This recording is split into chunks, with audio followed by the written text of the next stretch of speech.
Assalamualaikum warahmatullahi wabarakatuh. Hai teman-teman semua, perkenalkan nama saya Wulandari. Saya dari kelas BKI 2A.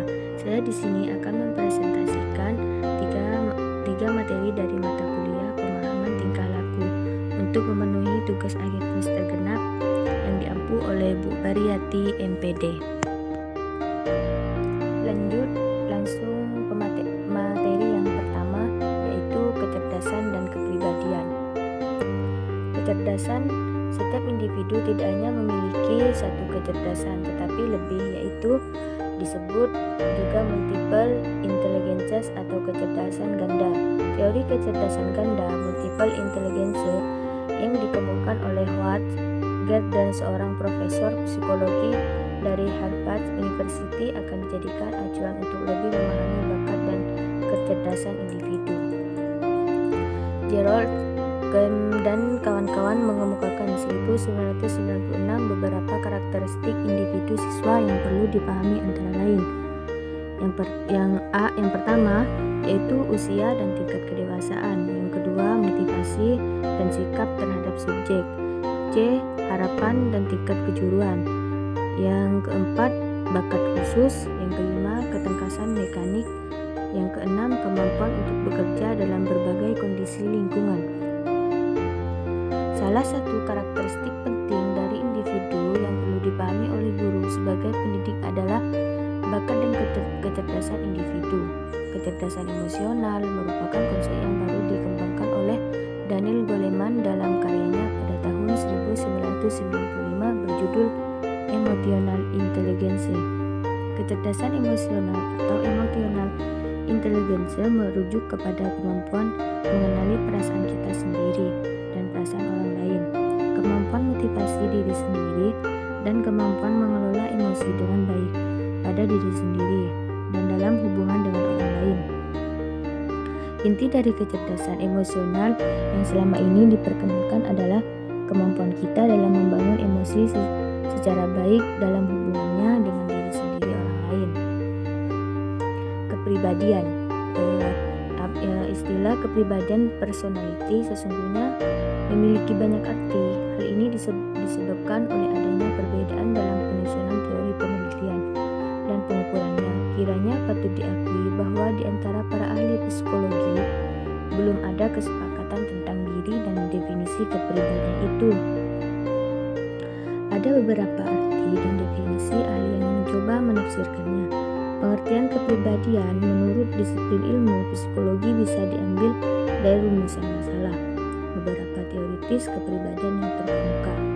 Di antaranya, Breuner menyatakan bahwa tingkah laku manusia adalah gerak-gerik suatu badan sehingga kepribadian dapat dikatakan corak gerak-gerik suatu badan manusia.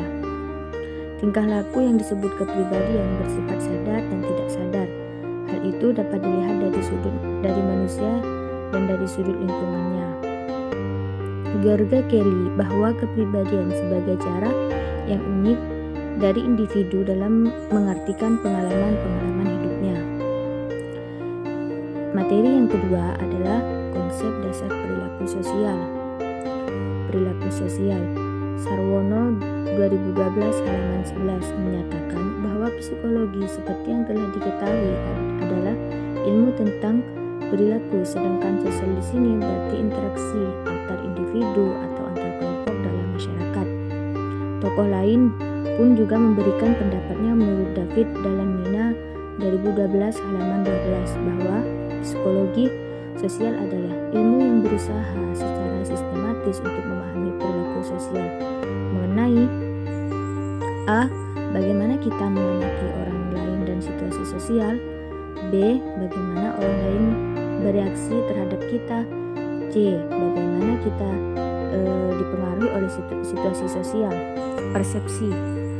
Persepsi Robbins 2003 1600 yang mendefinisikan persepsi sebagai suatu proses yang ditempuh individu-individu untuk mengorganisasikan dan menafsirkan kesan indera mereka agar memberi makna kepada lingkungan mereka. Kognisi sosial. Kognisi sosial adalah menurut Bark dan Hicks Kognisi sosial adalah bagaimana cara kita berpikir tentang dunia sosial, bagaimana cara mencoba kita untuk memahaminya, dan bagaimana cara kita memahami diri kita dan tempat kita di dalam dunia itu. Jadi secara singkat, kognisi sosial adalah tata cara kita menginterpretasikan, menganalisa, mengingat, dan menggunakan informasi tentang dunia sosial yang terjadi secara otomatis. Konformitas adalah suatu jenis pengaruh sosial ketika seseorang mengubah sikap dan tingkah laku mereka agar sesuai dengan norma sosial yang ada. Beberapa contoh dari konformitas adalah ketika seseorang mengubah sikap dan tingkah laku mereka agar sesuai dengan norma sosial yang ada.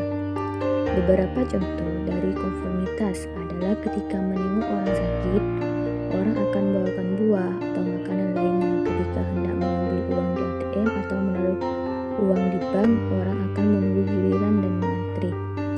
Prososial, yang dimaksud prososial di sini adalah Baron dan Berne 2005 menekankan bahwa perilaku prososial merupakan tindakan yang menguntungkan bagi orang lain tanpa harus menyediakan suatu keuntungan langsung pada orang yang melakukan tindakan tersebut, dan mungkin bahwa melibatkan suatu resiko bagi orang yang menolong. Agresi, yang dimaksud agresi di sini adalah secara umum agresi diartikan sebagai suatu serangan yang dilakukan oleh suatu organisme terhadap organisme lain, objek lain, atau bahkan pada diri sendiri. Perilaku agresi timbul dari peristiwa-peristiwa yang terangkai dalam hubungan sebab akibat. Materi yang ketiga adalah pendidikan karakter. Pendidikan karakter atau education. Menurut Ramli, pendidikan karakter adalah pendidikan yang mengedepankan esensi dan makna terhadap moral dan akhlak, sehingga hal tersebut akan mampu membentuk pribadi peserta didik yang baik. Sedangkan menurut Thomas Litzkona, pendidikan karakter adalah suatu usaha yang disengaja untuk membantu seorang sehingga ia dapat memahami, memperhatikan, dan melakukan nilai-nilai etika yang inti. Dapat diambil kesimpulan bahwa pengertian pendidikan karakter adalah suatu sistem penanaman nilai-nilai moral kepada warga sekolah yang meliputi komponen pengetahuan, kesadaran tentang kemauan dan tindakan untuk melaksanakan nilai-nilai tersebut. Pada dasarnya, tujuan utama pendidikan karakter adalah untuk membangun bangsa yang tangguh, di mana masyarakat berakhlak mulia, bermoral, bertoleransi, dan bergotong royong. Untuk mencapai tujuan tersebut, maka di dalam diri peserta didik harus ditanamkan nilai-nilai pembentukan karakter yang bersumber dari agama, Pancasila, dan budaya.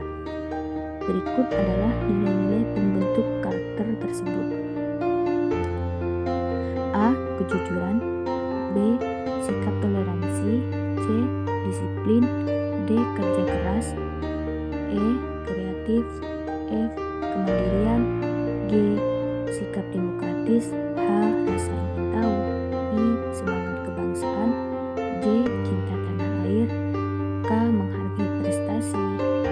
L. Sikap bersahabat. N. Cinta damai. N. Gemar membaca. O.